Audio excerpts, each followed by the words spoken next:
I cheated. I won't deny it. I've admitted it to myself, at least to the silent, judgmental corners of my mind, if not to him. Because he wouldn't understand. He might hear the words, but he wouldn't feel the emptiness that led to them, the long stretch of silence that became the only constant in our carefully constructed life. I'm not asking for forgiveness, and I'm not making excuses. This is just the truth, raw and real, about how a woman can find herself in a moment where betrayal doesn't feel like cruelty, but like the only way to survive herself. Our life, Leo's and mine, was a tapestry woven with threads of ambition, shared dreams, and comfortable routines. We met in university, two starry-eyed idealists convinced we could change the world, or at least our corner of it. He became a driven architect, his days consumed by blueprints, client meetings, and the relentless pursuit of perfection. I, a graphic designer, initially thrived on the vibrant energy of our shared creative pursuits, the late-night brainstorming sessions that blurred the lines between work and whispered intimacies. We had built a beautiful home, filled with designer furniture and art that spoke of our discerning tastes. On paper, we were the envy of our friends, successful, attractive, devoted. But tapestries, I've learned, can unravel from within, thread by imperceptible thread. The late nights at the office became later. The whispered intimacies became perfunctory pecks on the cheek. The shared creative pursuits gave way to separate spheres, his dominated by deadlines, mine by a growing sense of insignificance. We still sat at the same dinner table, but our conversations became logistical reports. Did you pay the electric bill? Don't forget the dry cleaning. The caterer called about Saturday. His eyes, once alive with shared passion, now glazed over with the weight of his next project. He was preoccupied, always. Preoccupied with success, with reputation, with the next rung on the ladder he was so tirelessly climbing. And I was just there. A silent, supportive fixture in the background of his grand design. I tried. Oh, how I tried. I'd recount my day, hoping to catch a flicker of engagement, a spark of the old Leo. My new client loved the logo concept. I'd say, my voice bright, too bright. He'd nod, maybe offer a distracted "that's nice, darling," before his gaze drifted back to his tablet, the lines of concern etched around his eyes deepening. I started sending him articles, funny memes, even poignant poems, hoping to elicit a response, a shared laugh, a meaningful word. Most went unread, or received a thumbs-up emoji days later, a digital tombstone marking the death of a conversation. The irony wasn't lost on me. I, a designer, felt entirely unseen. This wasn't a sudden cataclysm, it was a slow, agonizing erosion. Imagine a magnificent sandcastle, meticulously crafted, then subjected to the relentless lapping of tiny waves. Not a tsunami, just small, consistent incursions, each one taking a grain, then two, then a handful, until the structure that once seemed so solid begins to lose its definition, its form, its very essence. That was us. I tried to talk to him, to articulate the growing chasm. Leo, I'd begin tentatively, do you feel like we're drifting apart? He'd sigh, rub his temples. Sweetheart, I'm just under immense pressure right now. This firm depends on me. Can't you just understand? And I would. I always did. I understood his ambition, his drive, his burdens. But who understood mine? Who carried the burden of my increasingly isolated heart? Then, Jai reappeared. He was a ghost from my past, a classmate from a chaotic art school program, all wild hair and even wilder ideas. We'd lost touch after graduation, life pulling us in different directions. A chance encounter at a gallery opening, he was exhibiting a new series of mesmerizing mixed media pieces, brought him back. He still had the same crooked smile, the same intensity in his eyes when he talked about art, about life, about anything. Our first coffee was purely platonic, a nostalgic catch-up. We talked about old professors, shared laughs about past follies. But then, almost unconsciously, the conversation shifted. I found myself telling him about the new challenges at my studio, the creative blocks I was facing, the quiet anxieties that buzzed under the surface of my perfectly composed life. And he listened. Not with a distracted hum, not with a quick solution, but with genuine, unwavering attention. He leaned forward, asked probing questions, offered insights that felt like keys unlocking hidden chambers in my own mind. He saw me. He saw the artist, the dreamer, the woman beneath the polished veneer. That was the unconventional logic that took root. If a partner, by definition, is meant to be the person who truly knows you, intimately and completely, what happens when they no longer see you? When their attention is so utterly consumed by other pursuits that you become little more than furniture in their life? I began to rationalize. Leo wasn't actively hurting me, he was just absent. An absent presence, perhaps, is even more insidious than an outright villain. It's a slow starvation, a gradual fading. Jai, on the other hand, fed me. He nourished parts of me I hadn't realized were famished. He listened to my fears, celebrated my small victories, challenged my perspectives, and, crucially, he responded with genuine engagement. He made me feel alive again. The dates became more frequent.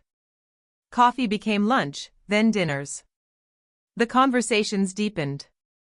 There was a lightness with Jai, an easy camaraderie that felt like exhaling after holding my breath for years. We'd talk for hours, oblivious to the world around us. He'd ask about my deepest fears, my forgotten dreams, the poetry I still wrote in secret. And I would tell him. I confessed things to Jai that I hadn't even admitted to myself, let alone Leo. The affair, when it began, was not a sudden burst of passion, but a soft, almost inevitable slide into a comfort I hadn't realized I craved so desperately.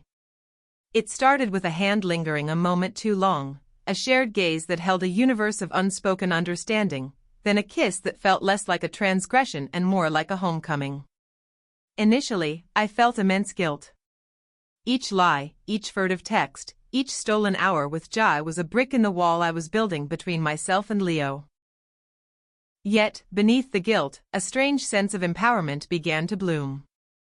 For so long, I had been the one striving for Leo's attention, bending myself into shapes that might fit into his busy schedule. Now, I had a secret, a world he knew nothing about, a source of solace that was entirely mine. The power dynamic subtly shifted. He was still the busy, preoccupied husband, but I was no longer the passively waiting wife. I was an active agent, making choices, carving out my own emotional sustenance. It was a dangerous game, but for the first time in years, I felt like I was playing it all. The affair was a carefully guarded secret, a delicate ecosystem thriving in the shadows. I perfected the art of deception, of creating plausible excuses for my absences, of controlling my expressions. My life with Leo continued in its predictable rhythm. He would comment, occasionally, that I seemed happier, less stressed. He attributed it to my new yoga class, or perhaps a new client I was particularly excited about. He never suspected. How could he? He wasn't looking.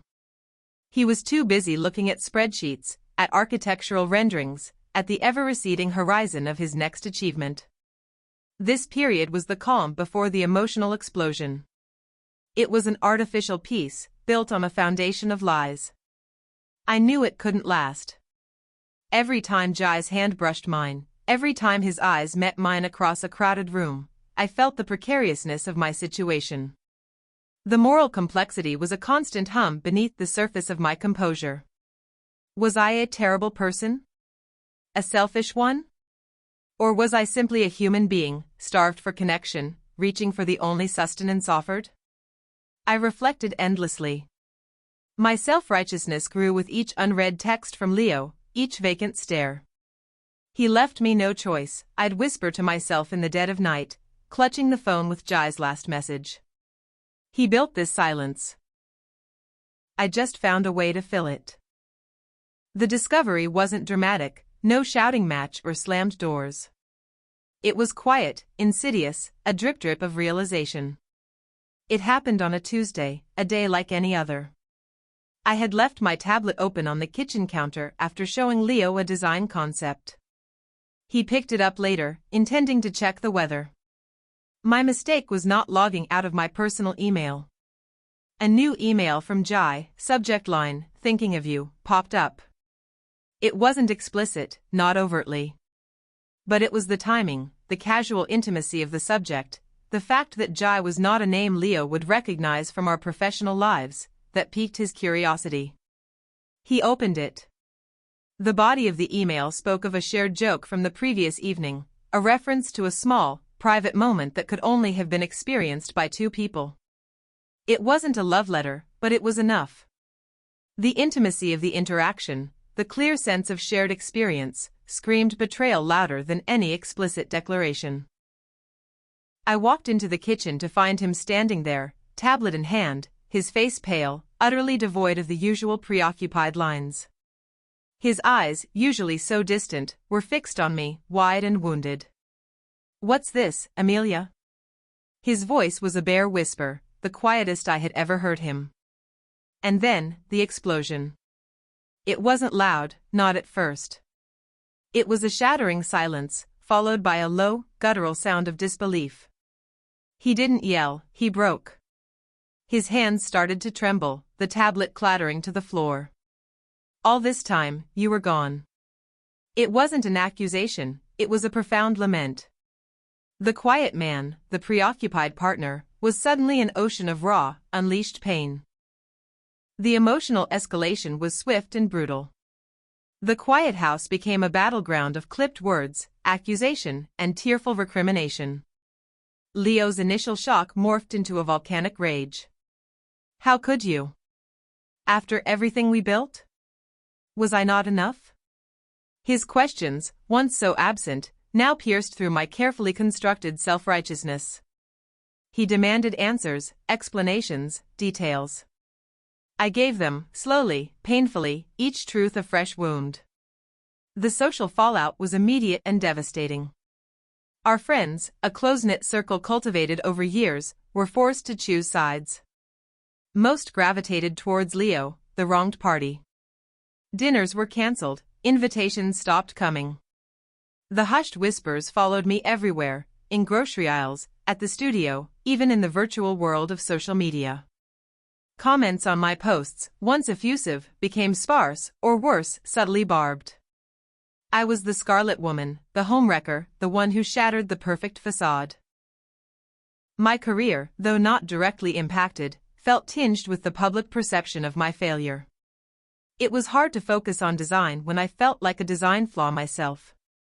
Jai, bless his empathetic heart, tried to be there, but even his presence felt like a constant reminder of the transgression. He was a symbol of the rupture, not just a source of comfort. The world felt smaller, colder, and utterly unforgiving.